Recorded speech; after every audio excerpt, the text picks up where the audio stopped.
I'm gonna give it just a few minutes, let some people log in here, and we'll get going today. Today is Thursday morning, waking up California with Diego Martinez. Going from English to Spanish sometimes takes a little bit of upload everything, so give me a couple seconds here, and we'll get going, and we'll start today's topics because we have a lot to talk about. Things like the 455, the vaccination passport that they try to pass. We're also going to talk about generators in general, lawnmowers, weed eaters, dirt bikes, quads, which they are trying to ban from California now and from a lot of the uses. So we could talk about the fires and the bad evacuation that happened in South Lake Tahoe. We have a lot going on, and we have to start informing ourselves of what's really going on here. So I'm going to give it just a few more seconds, let a couple more people log into both Facebook and Instagram. And I also invite you guys to like, share my videos, and let your friends and neighbors know what we're doing, and they can come into the conversation at any moment. As most of you guys know, I invite everybody into our conversations, and always welcome. Will you debate? Yes, I would. I'd debate anybody. And if he wants to debate September 6th, which is next Monday, they actually have a debate in El Cajon. He is more than welcome to call. It's at the Ronald Reagan Conference Center in El Cajon. It'll be from 4 to 7 or 9 or something like that it is. And it's a dinner. It's exclusive. They have limited amount of seating. I think they're only selling 200 seats. So if he wants to go ahead and go. We already extended, and they even extended the invitation to Larry Elder and every other candidate that's running.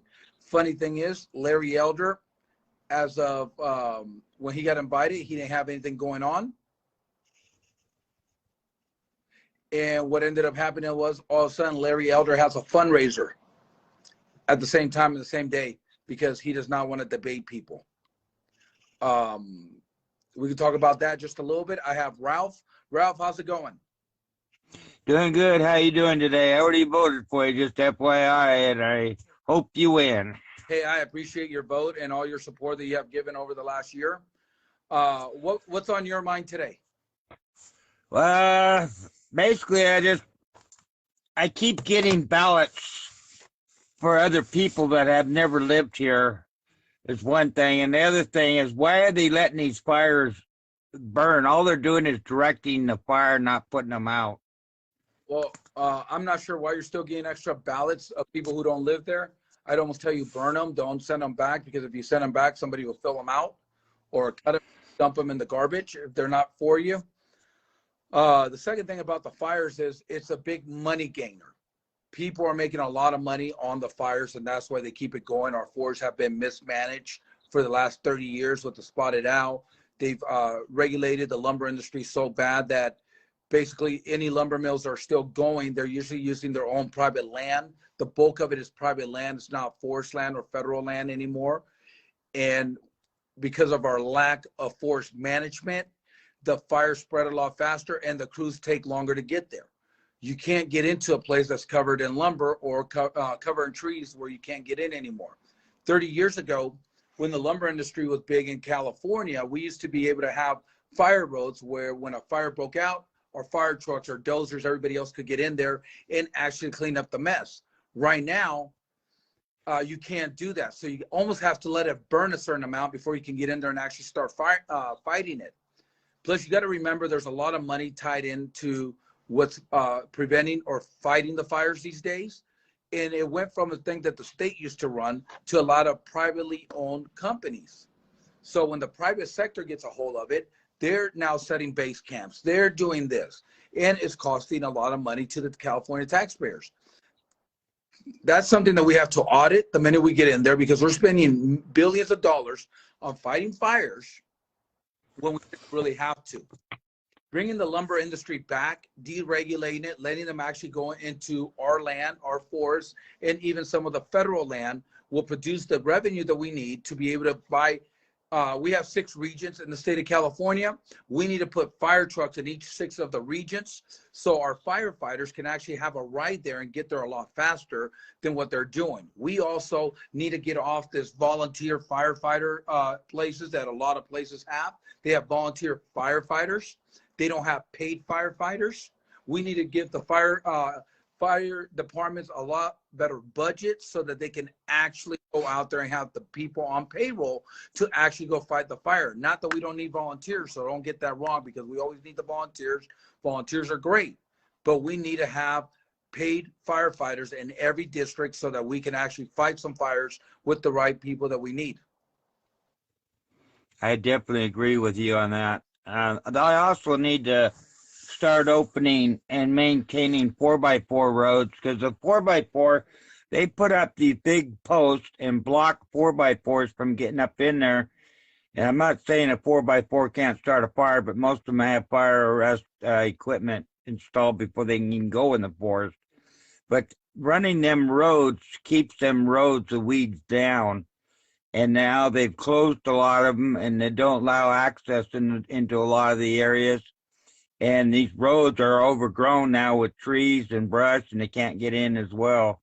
Just a comment I wanted to make on it. Well, you know, I'm going to talk about that here a little bit later on today, what they're trying to do to two strokes, what they're trying to do to your basic generators, your dirt bikes. They're actually trying to get rid of all of these in the state of California. If California has their way and we don't do something about it in 2024, your household generator will no longer be allowed. You will not be able to go buy a brand new generator and maintain the power. Or if you're a carpenter, if you're in construction, I mean, how many generators does construction workers use all the time? So they're getting away from that. They're trying to force us into one source of energy, and that's the way that they're going to control everybody in the state of California. It's going to a control system. How can we control you? How can we narrow things down here? And they did it with the water.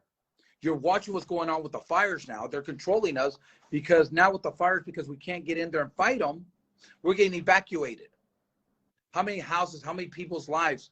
Up here in Tuolumne County, when the fire happened here a week or two ago, they found a dead body up there where the fire cleaned out. So if it's fire related or if it was there before, it's an ongoing investigation. But how many household pets have people lost? How much property have they lost because we just will not maintain our forests? See, they're trying to control where we're going. Look at the water situation. Look what's going on. They disperse our water to the ocean, and then they're telling our farmers who grow our food that they got to cut down another 80%. Well, if you've been to Salinas, Bakersfield, anywhere where agriculture is, which is the whole Central Valley and the peninsula, not even talking about Hanford area, Dos Palos, Del Rey, all that area over there that does agricultural, it's going away. People are selling their land to put houses because our water situation is that bad. Yeah, we have 3 desalination plants that we could turn on at any time. We could create nuclear energy. We could get biofuel going. We have fossil fuels. We could actually do offshore drilling in the coast of California, which Governor Brown signed an executive order stating that we weren't going to do that when Trump was president, because he was talking about doing it so that we could be our own self-sustained country. So when you look at all that, you ask yourself, why is this happening? Well, they're controlling us. That's the only reason anybody could give. And control. It's like Apple Hill. I have a lot of family up in Apple Hill, a lot of family. They've all been evacuated. They've all been stopped from being able to, pick their crops, and because now's the time to pick their crops. They stopped. My family up there has a park called Larson Park.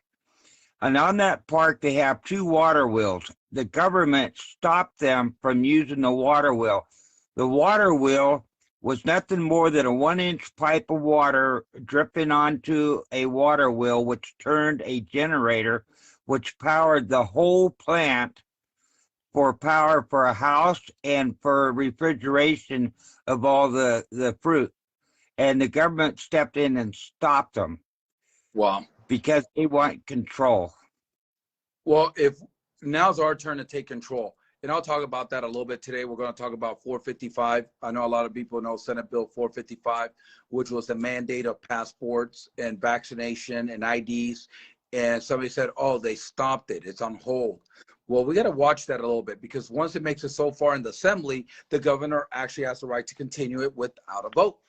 And I believe that's exactly what's going to happen. I think they stopped it right now because of the recall. In the minute, if the recall doesn't happen, it will get reactivated by Gavin Newsom right after the recall, which should be around September 14th is the recall. If he doesn't get recalled, you're looking somewhere around the 15th, 16th, you'll start seeing that law come in effect, because the governor has that right. So when people are saying, oh my God, it's over, it's not. And they didn't stop it. So watch out, because I know there's a guy running for government that's in the assembly that said, oh, they put a stop to it, but doesn't want to tell the truth. This is the truth. It got far enough where the governor can actually implement that at any time. Go look it up. It's there. But yet our legislation, who has failed us, will not tell us that. They tell you you need an ID to get into some restaurants. You need proof that you have the vaccination to go in a restaurant and eat. Yet ID for voting is racist. Isn't it racist or discrimination that you got to prove that you have a vaccination in your body to be able to go somewhere and eat? You know how we fix that? Stop eating at those places. Flat out, stop. Because that's the only way people are going to get the message that they cannot control what we can and cannot do. So, Ralph, thank you for coming on board. I'm going to see if somebody else wants to hop in this morning. Like always, I appreciate your vote. I appreciate your support. And we'll see you on the next one, Ralph. Thank you. All right. Got somebody else trying to come on over here. If anybody wants to come on Instagram, let me know. Let's see what we got here. See if they're still there. Waiting to see if they're going to come on. The second that, hey, what's going on, buddy? Diego, How are you? I'm well. How are you doing? Good, buddy. I got a couple minutes with you, so I got Not a problem. I hear you talking about the fires and the desalination plants, and this is a very good point that you're making, because we have mismanagement of our former government. And I know you've been active for quite a while. You remember back 2012, 2013, our reservoirs were completely full. Okay, completely full, and then we had a guy in office at the time who just went ahead and released all the water out of Folsom Lake here in Sacramento, sent it down south, and then we didn't get rain for whatever reason. Okay, this is just poor management of our water. And I'm just wondering, with the government officials doing what they're doing, where do you stand with this? I know you're for the farmers. I see you out there. You're with all the farmers. You go from Ripon to Lodi to Fresno, all the way back and forth. And I've also, not to take up too much of your time, but you've said desalinization more than once. And that is something that not everybody knows what that is, but that is turning the salt water into drinkable water. Are we correct? This is what you're Well, what happened was Government Brown shut those down. Three, right before Gavin Newsom took office. We have 3 in the state of California that we could turn right back around. Sure. Most people's concerns is what happens to the salt after you turn the water, because you can't dump it back in the ocean, because that disrupts the whole thing. Actually, a lot of other countries are already using desalivation. They've been 100% with desalivation, and they actually use the salt for different stuff. So the salt's not going to go right back in the water. It's not going to cause any headaches or anything. So what the first thing to do is we got to turn those back on. We have to actually get nuclear power, because desalination plants take a lot of energy. But what that does, it helps California have a different source of energy to be able to come here. So that first number one thing that we do, so we can have water in today, not wait till tomorrow. We also have to fix our infrastructure so we can hold some more water. So we have a lot of that we need to do. And we'll talk about it a little bit more. I got somebody on the other feed, so me and you will talk later on. I appreciate you coming on. And hey, real quick, one more question, Diego. I know you want to go. You're talking about energy. I don't know if you guys are all aware, but Chevron just built a giant hydrogen plant. And if you notice your YouTube videos, they're promoting hydrogen energy in California. If we're not aware that that's going on, we should be talking about that. Now, that's a plant that Chevron spent billions of dollars, and I was a part of that job, and it just sits there as of right now. So our future in California is going hydrogen, and we're not even aware yet. as California. So with that, I'll let you go, and thank you for the time, Diego. Stay fit, my brother, and good luck. We'll talk next time about hydrogen and how that's going to affect us. Sure. Right. We'll see you later. Thanks. Later. Hello. You're up. How you been? Good. How are you doing? Yeah, good.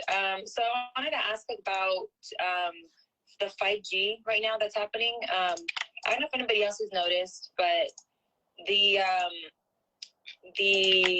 intent for 5G was to make everything faster and it's supposed to be more effective, efficient, and better. I have experienced nothing but slow connections with like IG and FaceTime. It's been actually worse and not better.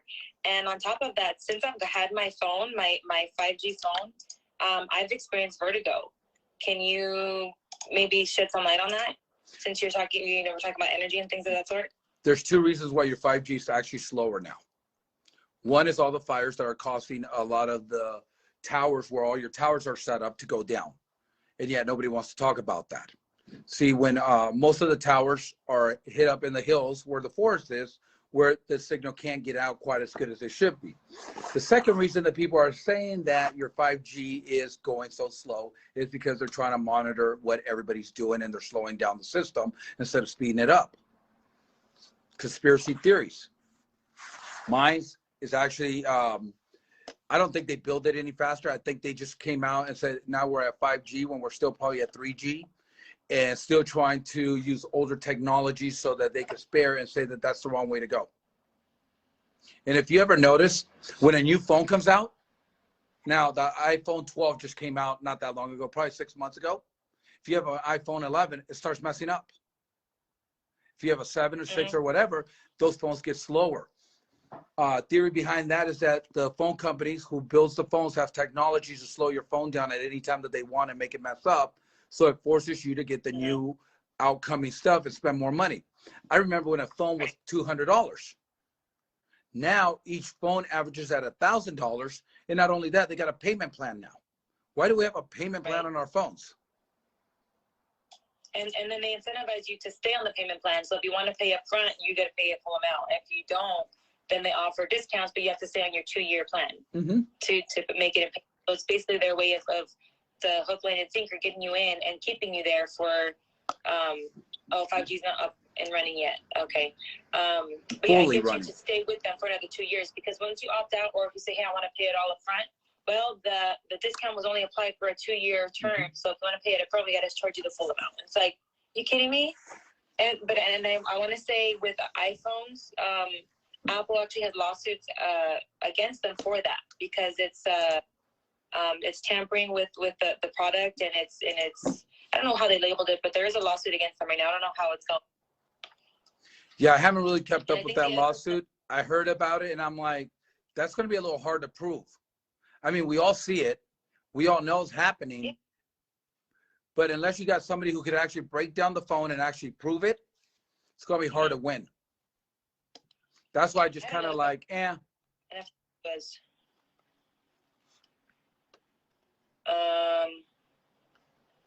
There's 5G, and then there was the AB455.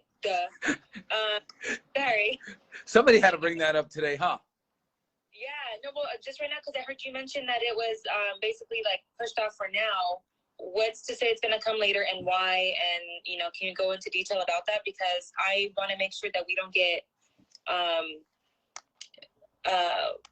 the wool pulled over our eyes, essentially, and we get nuked on that, and we are the victims of this AB455 that was never intended for this in the first place.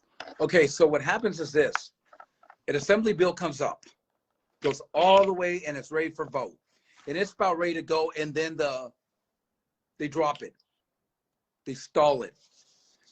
The governor has the right to continue that bill at any time that they want.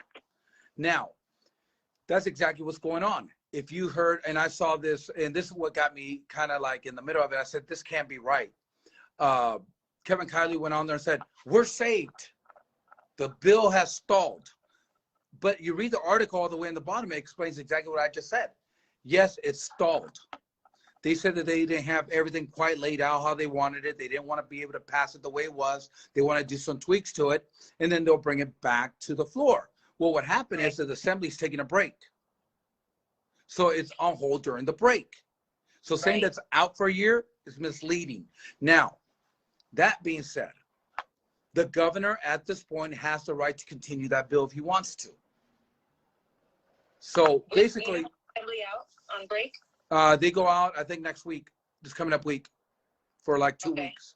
So what happens, they go out for 2 weeks, they come back, and we pick up AB 455 again when everybody thought we don't have to worry about it. And then they sneak it in the back door. Now, if you read that article, it'll tell you on the bottom that the governor has the right to instate that at any moment because of how far it's already made it on the assembly floor. And that's how a lot of bills get passed. See, we don't know how many bills get passed a day in Sacramento or a year because nobody's ever on top of it. And it's not like you can go to some website and go like, hey, this bill's coming out. The reason people know some of these bills are coming out is because they slip. They come out. Somebody is against it and they start telling everybody. So that's why. Look at SB 145. Nobody even knew what it is. Most people don't even know what it is. And nobody even knew it was coming up because nobody said anything. But if you look back, and this is what I have a problem. People say I don't like Kevin Kiley. I really don't. Personally, I don't like him because when I met him, the way he is. That's my whole story with him. But when he was on the Facebook, Instagram, everywhere he could be at, AB5, AB5, AB5, right? When he say anything about SB 145 that was passing right behind us? That's what bothers me. How about 860, which was the mail-in ballots? He signed yes on it. He voted yes. Isn't he for it? He is for it. And when anybody asks him, he'll ignore the question. He doesn't want to talk about it.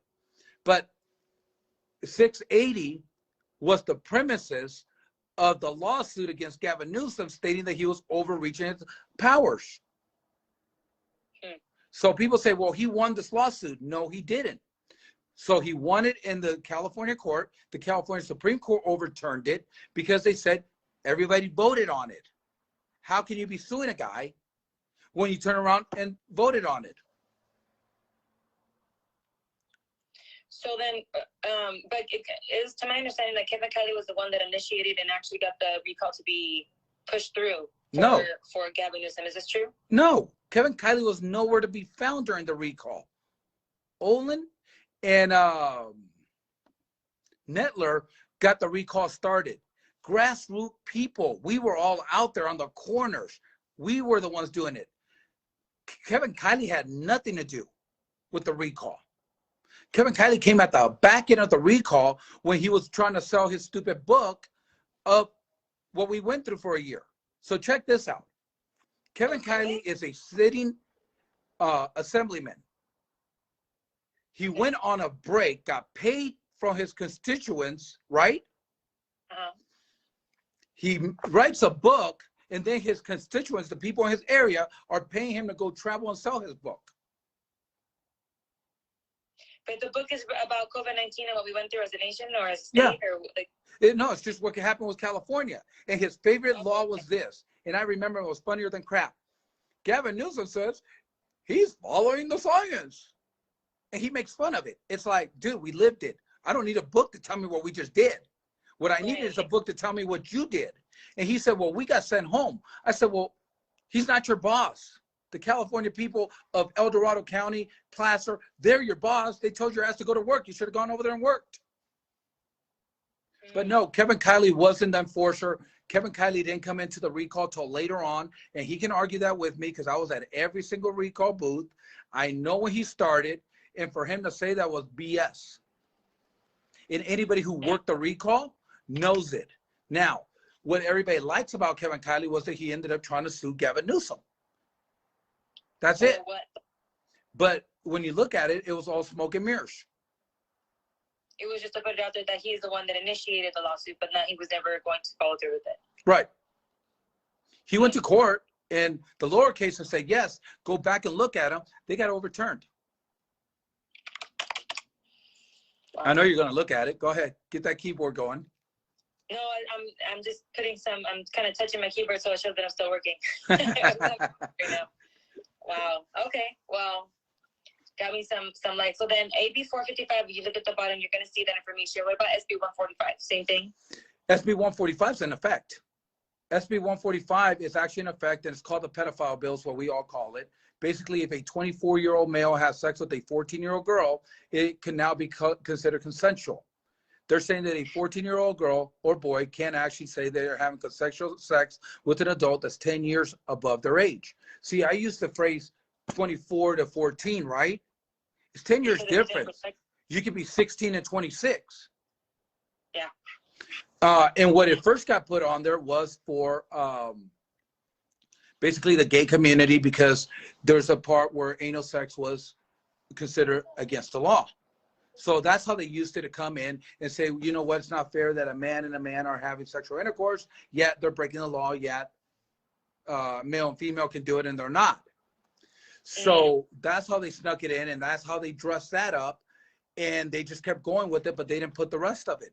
Now, if you get caught for statutory rape right now, which will be a minor having sex with an adult, let's say that 10 window applies, you no longer have to register in Megan's list unless the judge is at the judge's discretion of whether you have to or you don't. And that's a law that affects each and every single one of us. So people aren't watching what's going on behind closed doors. And that's how these bills get passed, because we're not active enough. Nobody's really on there enough to say, hey, this is what's going on. And then when the voices, and then when you talk about somebody doing something and their supporters on matter attack you instead of going and doing the research. This isn't about attacking anybody. This is about getting the information out and letting people know what's going on. You don't need to attack people. Perfect example is going on with Larry Elder right now. They said there's a lawsuit going on. I read the other day in the newspaper, there's a lawsuit that his ex-girlfriend's actually filing claim against, and the LAPD is actually investigating Larry Elder for sexual misconduct or abuse. Basically is what it was, domestic violence. You put that out there and all his followers, that's a lie, that's a lie, that's a lie. The reality is this. We don't know what happens at home. We don't know what happens before closed doors.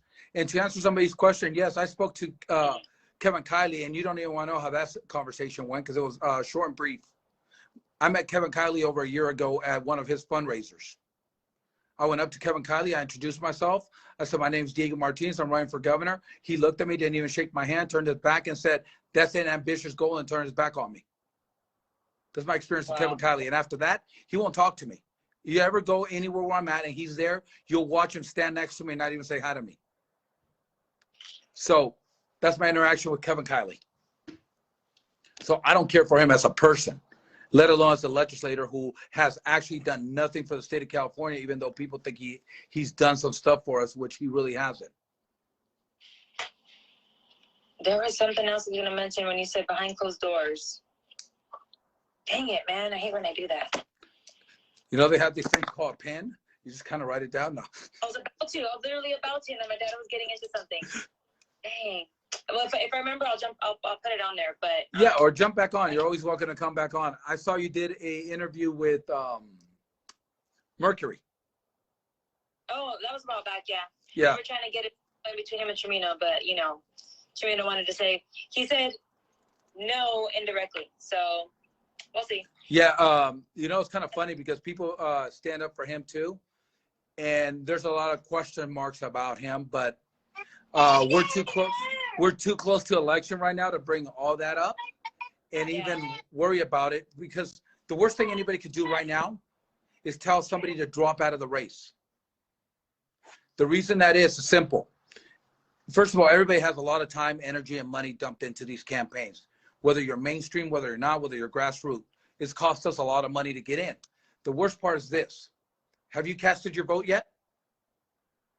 Okay. A lot of people have, and they've already taken to the election boxes. They have dropped them off. Doug Alsey, I'll use him as a perfect example. He dropped out because he had a heart attack. How many people voted for Doug Alsey that didn't know he dropped out?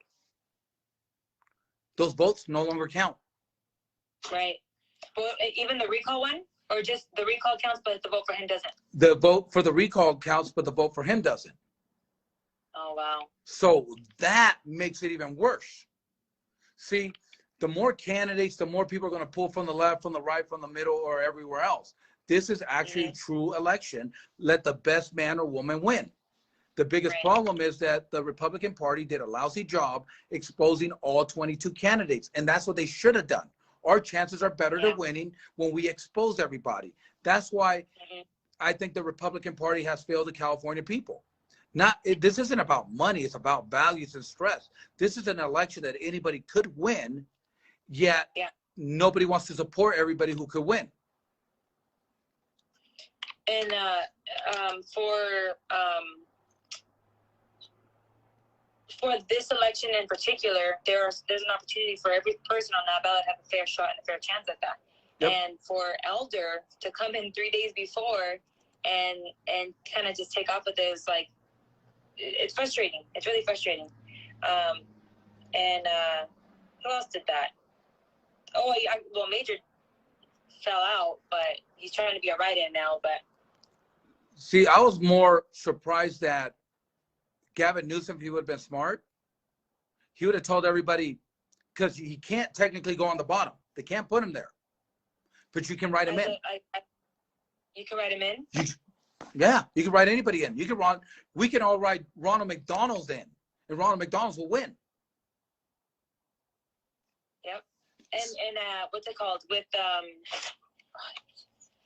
the Republican Party, Elder is a libertarian, and he put himself on the Republican ticket just for the sake of being on, between Democrats and Republican. And I'm like, for me, that's the first sign of pandering, because you can't stick to your own roots. Like, people already know you're a libertarian. Why do you need to run as Republican? You obviously don't have Republican views.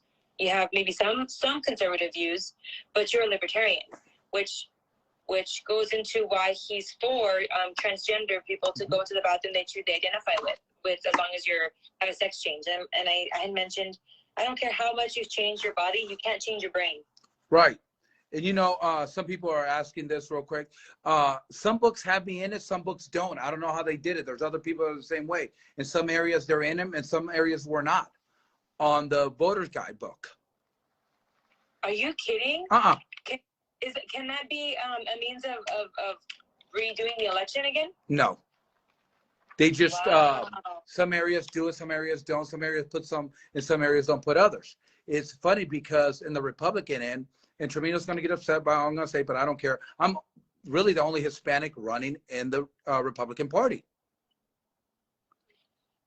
Like one that speaks Spanish, or actually, I'm probably the only Hispanic that can speak Spanish. That's running in the Republican end of it. Because Tremino is Cuban, third generation. He's third generation. And what he talks about is about his grandparents coming here. And I know, I'm sure his life hasn't been easy, but talk about your life. We don't care about your parents. We don't care about your grandparents. I talk about my life. So is every other candidate. But you're living off what your grandparents did. I'd like to know from his grandparents' experience, what does he himself know about socialism? Right. Because I know everyone keeps trying, he's Cuban, so he knows. Well, I'm Mexican. Doesn't mean I know about the Alamo. I mean, the pueblo. Right. I don't know that. It's so like the same concept. Mm-hmm. And somebody got mad at me when I said that on somebody's show. I said, he's third generation. What does he know about immigration? What does he know about the immigration system? What does he know about any of this? And they got mad at me. Well, they're like, well, are you saying that first, second, and third generations don't count? I said, no. What I'm saying is that we have different aspects and different visions of what's really going on, because I just did my stuff in 2008. So I understand immigration. I understand what's going on in immigration and how hard it is for somebody to actually get their paperwork.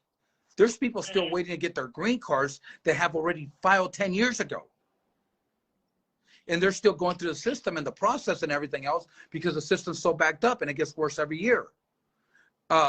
Somebody, second, third generation can't explain that because they don't understand it. They never had to deal with the process, and they never had to deal with the repercussions of leaving a country like that because he was born here. Yep. I mean, and it's a blessing to be born here, obviously. Oh. But to try to run your campaign off of, I know what it's like to be in there. Do you really? Do you really? Or are you just saying that because it's getting, votes in? and I said this, everybody knows I believe in God, but I don't use that in my political world. I don't think my religion with God, it should be my personal religion. My relationship with God should be mine, right? There's stuff that you talk about, God bless this, you know, but I don't think that we need to be talking about God in scriptures all the time that we pick up a live or a microphone, because we need to be able to actually talk about policy, what we have in mind, and how we can do this. So what my parents taught me a long time ago was, if somebody has to keep telling you, Toro, all right? If somebody has to tell you that they're a Christian, that's kind of a red flag. Usually you can tell a Christian just by how they act, how they interact with others, et cetera, et cetera. If someone has to bang you over the head over and over to remind you they're a Christian, you want to be wary of that person. And I've learned that from my parents, and I've learned that through experience. And I can't tell you how many times it's been proven true. So I'll let that sit there. But yeah, somebody mentioned about Daniel. I really think you and Daniel would be a great team if you guys both end up in office. Like, you know, one governor, one lieutenant governor. Yep. You guys would be an awesome. You know what? And I said that. And I know Daniel. We were actually starting to become a little closer. We've been up and down California together. We even sit at the same table when we go somewhere. I actually like Daniel. I think he's a great guy. I like his family. Even his campaign manager is a great guy. I mean, we all get along, but we're all here applying for the same job right now. So to me, is let the best person win. And then the next, if I win, and I've said this on one of my lives, if I win, Daniel will have a place in my cabinet. But not only that, I would encourage him to run for lieutenant governor, and I'd support him 100%. And I would almost expect him to do the same thing. I know him that well that I think he would do the same thing for me. That's why I just said it. So too. I think your followers and his followers are very similar in their likings to you guys. Like, you guys complement each other. And I've told Daniel this. Where you may be lacking or where you're missing some kind of information, you fill in that gap, and then vice versa. So I think that's a very strong teammate that you guys have within each other. Strong qualities, and I think it's promising. And I was very wary at first when, you know, looking at all the candidates. I have to really sit back and take a step back and look. And I was wary until I saw. I think what's won me over is your passion. I like your passion. I like Daniel's passion. I like his grit. Both you guys I really like. Yeah, you know, we get along, which is kind of cool with me and him. We're both, you know, I think we both have our good, strong points, and I think the other one fills in the weaker spots of each other when we talk. Me and him did a live together, and it's funny because we're saying the same thing. So I'm showing you this part of it, and he comes behind me and says, well, this is how this has to get done, and vice versa. So we get along really good, and like me and him talked. We were at the Monterey Patriots debate last Sunday, and we were talking, and it's just like, you know what, let the best man, woman win. And after this, we'll sit down, we'll reevaluate what's going on, and we'll go from there. We're both set to run on 2022. My campaign's right on track to be running for 2022. It's behind for the recall, but we thought we had till November, and that also changed. So now we're at that place where we're going to stay in this. We're going to figure out how to win this and see what happens September 14th. I'm excited, and I put it down on my calendar to call in for like an hour so that I can go and cast my vote. Yeah. In person. Well, you take your ID. It's not racist. I have my ballot filled out already. I have it in my drawer here, and I'm not going to drop it off till the 14th in the morning. I'm going to go down to Tuolumne County Election Office, and I'm going to drop it off around. They open at 9, so I'll probably be there about 10 o'clock and go drop it off, and then I'm probably going to disappear for the rest of the day. That's gonna be kind of like a stressful day. Answer my questions. What's that? I said thanks for having me on and answering my questions. I appreciate it. Anytime you want. Everybody's always welcome on my show. I let everybody come on. I think that both parties have failed the state of California. I think it's time that we actually take California back for us. Yeah. Thank you for being on, and we'll see you on the next one. All right. Thanks. Bye. Bye. I'm going to answer a couple of these questions that we have going on right here. The problem, best person to win will not be the best person. It will be the person with the most money and media coverage. Sometimes that does happen, Ralph. I agree with you. Vote by mail, and where wear your mask, right? And make sure you have 4 of your vaccinations already and get your vaccination card going. Mike, let me see if I can bring you in, Mike. We also, let's see, I'm going to try to answer some of these questions real quick. Don't bark up the wrong tree. Living Mayhem, how you doing, buddy? Are you out there? If you want to come on, let me know. How's it going over here? Hey, Diego Martinez, what's going on, buddy? How are you? Good. Mike McAfee met once. I shook your hand at the protest. God, you're cutting out. Oh, Cannot... sorry, I'm driving there. How about now? Can't hear you. All right, we'll try it again later. Yeah, we'll try it again later on. I might hop on tonight. If somebody wants to come on tonight, we'll hop on tonight, and we'll do a quick hour tonight and talk about anything else that's going on. All right. You guys are running the Fed Up gear. So if you guys are fed up in the state of California, there's actually gear out there, hats, T-shirts, stuff like that. Look them up online. Fed Up is, I wore their stuff for a while when we first got going because I was fed up with the way California was going. I'd like to ask a question. Christine, do you want to come on? You're more than welcome to. Let me see if I can put you on here. If you're on my list. There you go. I just sent you a request. So when you get the request, just hop on if you like. How are you going to stop employers to stop vaccination mandates? It's already started. Let's see if you can come on. I just sent you a request. And we'll talk about if you can come on. If you can't, then I'll kind of touch that issue here in a minute. Let's see what else kind of questions do we have. We had a lot of comments going on. Hello? How are you? I'm okay. Been kind of rough. So are you working? Are you, did they fire you finally? What happened? So I just had major surgery. I was going to potentially have cancer if I didn't remove a tumor on my face. And so the company I worked for, they were good working with that and everything. But all of a sudden, when I came back, they had a paper I had to fill out requiring if I'm vaccinated. I didn't want to answer about that. And so all of a sudden, I don't have a job. It wasn't only that, it was a very hostile environment. It was a lot of politics, and people that worked there were telling me that if I didn't get vaccinated, I'm not doing my part as American citizen. So how are you going to stop these mandates from employers doing this to employees? Well, the first thing is I got a lot of people don't know this. When COVID-19 came out, Gavin Newsom went to all the employers and basically, in a sense, said that if you got sick in that restaurant, you could sue the restaurant. But you didn't know if you got sick in the restaurant. So now a lot of employers are doing what you're talking about to protect themselves from getting a lawsuit. So we have to reverse that mandate and get it out of there and just not. This is what we always tell everybody. Look at your first contract that you signed when you got hired. Do not sign a new contract because they have to honor the contract that you have. Okay. So a lot of employers, what they're doing, especially like in some of the sheriff's department, police departments, they're sending you a new contract for you to sign. And basically right there says you have to be vaccinated to go to work. Mm-hmm. So I sent you a link yesterday about a couple lawyers that are taking these cases on right now. And their labor attorneys, their organizations are out there and they're fighting employers doing this. Because there's got to be a constitutional right where you can't do it. I'm not a lawyer, so I can't quite break it down exactly how we should. But right now, the only thing I can tell you is contact these lawyers, get your case in front of them, and you could also get a, because they basically wrongfully terminated you. Yes, and it wasn't just that. You know, I noticed this with my friend.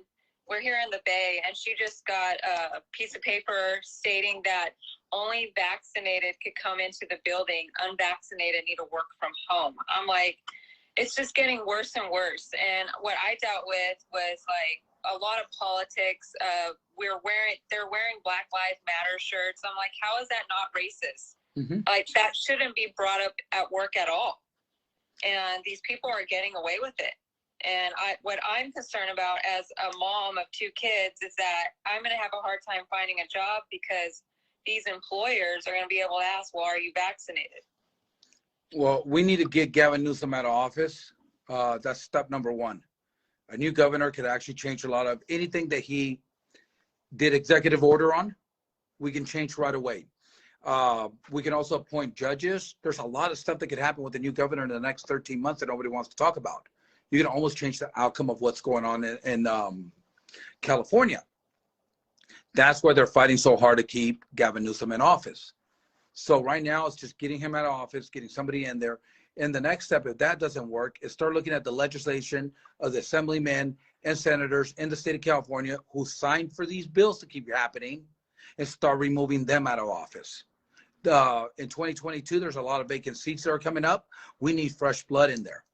And that's what's going to take to make a difference. Unfortunately, this happened to you, but there's people that will help you. I sent you the links yesterday. Take a look at them, call those people, see what they can do, and they'll direct you to the right lawyers that will defend you and hold your case so that you can go back to work or you can't have something happen for what's going on. We also need you can also file a complaint with the Better Business Bureau and their licensing for allowing discrimination acts to go on, such as Black Lives Matter shirts and things like that. But these lawyers will break all that down to you, what you can and can't do. Okay, is it okay to expose the company that so no one else goes to apply? You look, this is a free show. Okay. What are they going to do to me? I own my own business. They can kiss my ass. It's called Arctos in Union City. So I would suggest not applying there. You're going to be, if you're a Republican, it's going to be thrown in your face that, you know, Trump is this and Trump is that. They make it all about politics, and it's just a mess there. Yeah, a lot of places are doing that. Yeah, I don't care what you guys expose on here. Okay. What are they going to do? Censor me? We'll go get a YouTube channel. We have one. And if that doesn't work, we'll make our own channel. As a matter of fact, we're actually looking at that right now to make a channel where we could do this, but it'll be like on your television at home. If you have like a smart TV, if you ever go to the back where it says information or whatever, where it has all the channels, the internet channels, we're actually working on getting us a channel on there where we're going to put anybody who has anything that they want to talk about, they can go on there and put it on and broadcast it. And it'll be able to be available to everybody who has a smartphone or a smart television. We're hoping to have that by the ending of the year set up, and we'll have our own studio. And so I'm not worried about them censoring me. I've already been censored from Instagram, Facebook, and just about every social media site. We used to get somewhere around 5,000 to 10,000 viewers. Now we're down to 800, 900 viewers. Oh. So we're okay. You know what? It's just a game. We're just going to keep playing their game, and we're just going to find a way around it. That's all. No, this mandate thing needs to stop. Even the doctors, like, pushing it on you. You know, I went to my heart doctor with Stanford trying to say, why don't you want to do that? If you were my little sister, I would tell you get the vaccine. But I like to say my sister got the Moderna vaccine 2 weeks ago, and 3 hours later she had tachycardia and now has kidney failure. So not everyone is going to be okay with the vaccine. Yes, it's a choice, and it should stay as a choice, not be something that's mandated. So thanks for your time. Yeah, no, thank you for coming. I'm sorry you lost your job over this, and I wish you the best. Keep us updated on what's going on. And, you're in Union City? I live in Morgan Hill. Oh, okay. I know exactly where that's at. I worked at Gilroy for a little bit at the Chevrolet and the Nissan dealership there. Oh, okay. So, well, we're going to be around that area. If we're ever around, come on out, come say hi. I'd like to meet you in person. And we'll, anytime you want to come back on, please do. Just hit the little button and keep us updated on what's going on. Everybody wants to know because other people are going through the same thing as you are. Okay. You know, thank you. And any resources or anything, just let us know. We'll share with everybody.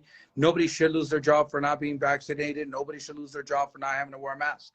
That's something that should be our choices. So thank you, and we'll talk to you later. All right. Thank you very much. Bye. All right. Anybody else want to hop on? We got about another 10 minutes left here. Tim Brown says he went to the ER because of the shot he got. Cal Fire and other insurance will not cover replacement costs because of the fire. Have you heard the statement? Cal Fire, oh, I can't read the rest. Spokesperson said every inch of land will burn someday in California. That guy should be fired. for saying that, because nobody should ever say that to anybody. Are you going to be at the Capitol today?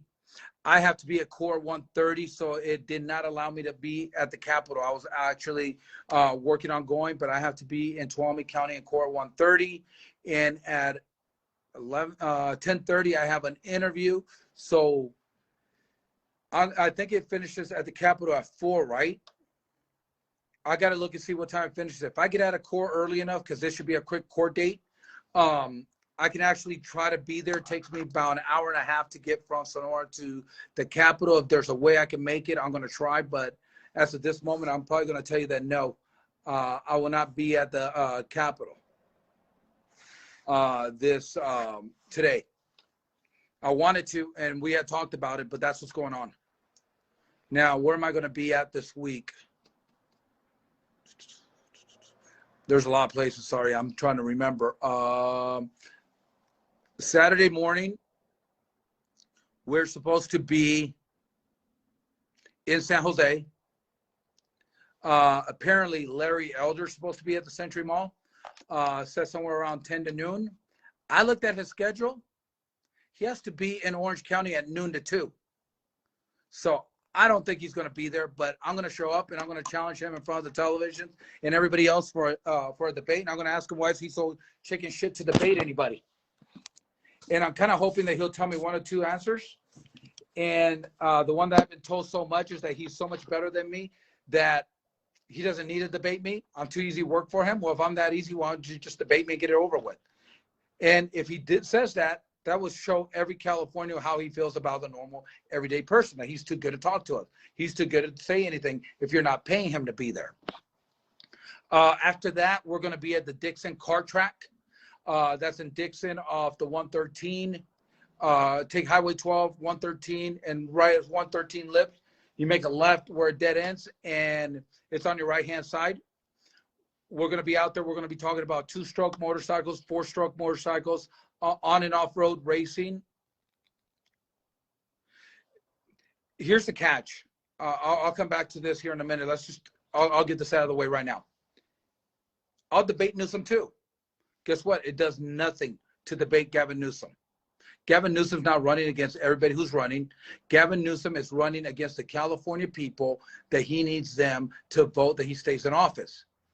He's not running against candidates. Candidates that all 48 candidates are running against each other for one of us to replace Gavin Newsom. That's why it makes sense for candidates to debate. And guess what? If we're all candidates, you're no better than anybody else. You're a talk show host. That's it, Larry. That's all you are. And from what I saw, you can't even read instructions right because you can't even put your taxes in there right. But you went and hide behind a lawyer. Is that what's going to happen? I saw his interview with 2 reporters, and he kept wanting to talk about the LA Times calling him a white supremacist. And the guy said, Larry, we're not here to talk about that. We need to move on. And this is where we're going. And you saw Larry, this is what I saw. You guys don't believe me? Go and take a look at this. Go and look at this. It's like he cowered down and just kind of like in shock, let the other guy control him. It's not the kind of government I want. If any of you guys are out there thinking I misread it, missaw it, go on there, watch it, and I'm open for debate. We're open to examine it. But I saw a man who crippled down to 2 reporters. Then he wants the people who did the debate, now he wants to one-on-one with the narrators. No, that's not the way it works. People should be able to challenge your ideas. People should be able to challenge what you're saying. And the California people deserve to know the difference between you and another candidate, no matter who that candidate is. And I'll say it again. The California GOP, Republican Party, failed the California people again by not allowing all 22 Republican candidates to have a stage and to let the California people know who they were. It is a shame that that's what's going on in the state. It's a shame that our elections are by how much money you have or fame. That's it. And for somebody to say, oh, I'm the first candidate, I'll be straight with everybody. The first 2 candidates that were on this was Major Williams and myself. Then Mike Grover came on. And then Lisa Smith and a couple other people started joining. John Cox didn't come to the equation until he put $500,000 towards the recall because then they saw that the recall was going. That's where the differences are. Then everybody else started jumping in. For Fox to say this is the first political debate, that was also a false statement. We actually had one in Corona, California. Daniel Mercury, Nicholas Wallstar, myself, Mike Grover, Hushimara, I think, sorry if I missaid your name, and Lorenzo. Nobody covered it. Yet you could go online and you could watch it. That's the problem. Because there's candidates debating all the time, trying to let the California people know who they are. Not only that, also exposing what's going on, but the mainstream media doesn't cover. They should have invited me and Mercury. They should have invited all of us. I've always said this. You want a fair California, you want to know how it is? It's very simple. You have 48 candidates, put all 48 candidates up there. If you're a Democrat, independent, it doesn't matter. We are all going for the same job. The California people deserve to hear from all of us. I said this before too, and you guys might think this is funny. You guys all remember watching American Idol, American Got Talent, right? So just imagine this. The Republican Party has a stage. Every single Republican running for office for California governor stands up there and we debate. California people, call in. Bah, you got the least amount of votes. Next. Let's get the next person in here. And you narrow it down. You can't say you have a front runner. You can't say you have the best of anything because they haven't proven anything. The elite are the ones choosing who's the best and who's the lead runner, which that's not true. Because I remember when everybody wanted Richard Garnell to run. He was just the greatest savior for California. Then Kelly ran. And all of a sudden, oh my God, we got to get behind him, even though he just signed yes on SB 9 and SB 10 and 860, which was the mail-in ballots and everything else that he did wrong, right? But all of a sudden, he's the greatest because he has name recognition. We'd all have name recognition if the California Republican Party did their job and actually sat there and let everybody know who we are and endorsed everybody. Not even endorse, just help everybody get their names out there. There's a newsletter, a email, takes 10 seconds to build and put everybody's name. These are the candidates, put their websites and let them know who the hell is running. That's the problem. Nobody knows who's running. Why? Because some of us don't have the big millions of dollars that could get on television. Some of us don't have the help from the Republican Party. Yeah, we know every Democrat that's running. Isn't there something wrong with that? Now, I'm going to thank the people from Take Back California. They have a debate on Zoom every Tuesday night. They have Democrats, Republicans, Libertarians. They let us all on their program. It's every Tuesday night, starts at 7. Take California Back. Take a look at it. Go on their website. It'll give you a thing. You can listen. But that's not enough exposure for what we needed. There's not enough exposure to let everybody know what's going on. And that's why we need the real leaders to step up. We need our central committees. We need our GOP officers just to stand up and have these debates and let everybody show up. And I tell you what, if you're a fan of mine, if you're not, if you're just here because you want to see what the hell I have to say, here it is. If you're backing somebody, no matter what happens, tell them to show up September 6th to El Cajon, to register now, to be on the debate, on the stage, Ronald Reagan Center. This will be the last time that people will actually be able to debate before the election. Visalia, Republican Women's Federation has a debate. It's at lunchtime, and it is in Visalia, California, and that is on the 9th, next Thursday. So next Thursday, I'm going to be on the road. We're going to do the show from probably a park somewhere that we find next to where this debate's going to happen because I have to be there. I believe they said 10 or 11. So after the show, I got to go straight in there. So that's what we got to talk to people about. We have to encourage people who we're backing to want to debate. We, the California people, the California taxpayers, deserve the best. And we deserve for everybody to know who is actually running for office and what they stand on. Because on a podium, on a stage, we're all the same. And Larry Elder, if you think you're better than any of us, get your head out of your ass, because you're not. We're all the same. And the problem with our politics and our politicians is exactly that, Larry. You guys think that you're better than anybody else, and you're not. You put on your clothes on the same way we do every day. And guess what? If you make it to office, Larry, the only reason you're getting a paycheck is because of us. So for all of you politicians out there that might be listening to this is plain and simple. You are a California citizen. You are just like the rest of us. You just have a different job than us. And a lot more people in California make more money than you. And they make a bigger difference than what you do every day. Be grateful for the people who have hired you. Be grateful for the jobs that you have. And right now, I suggest you get your asses to California and start pushing yes on the recall so the California people could get our jobs back. And guess what?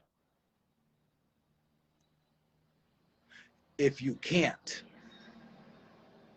back the California people, then maybe the California people can't vote for you again or give you another penny of our hard-earned money. When we need you, you're not here. But when you're campaigning, you sure know how to extend that hand out and ask for money, donations, and support. How about you guys support us, the people who are paying your wages for once? Hope to see you guys along the trail this weekend. I will let you guys, I'm actually going to save this on IG right now, so I'll be back up here. We're going to try to get this television show going, station, if we can. We're working on some stuff, trying to pull it together. It just takes a while, being on the campaign and having a full-time job is kind of hard to get everything that we want to accomplish, but we are working on it. If you guys are out in the Dixon area, Dixon Kart Track will be this weekend. I'll be there probably Saturday. We're going to do a video and we're going to show you guys why it's a bad idea to get rid of two strokes, who it affects, what it affects, what's the difference between an electric motorcycle and a gas motorcycle, and what are the dangers that our kids will face if they make this happen. House generators being taken out, your portable generators, they want gone by 2024. Also a bad idea. They're trying to get us to only one source of power, and that's solar. The biggest problem with that is when it's cloudy outside, you can't charge anything up. When the power goes out, what are you going to do? So there's a lot of things that are going on wrong. So please keep tuning in. If you guys are out around the Dixon area, San Jose area, I'll let you guys know if I make it to San Jose. If Larry Elder makes it there, I will be there. I will challenge him in front of everybody, and we'll get some answers, hopefully. Hopefully he'll talk. If he doesn't, you know what kind of person you're getting. Again, if you like my show, please let all your friends and neighbors know, like and share my page.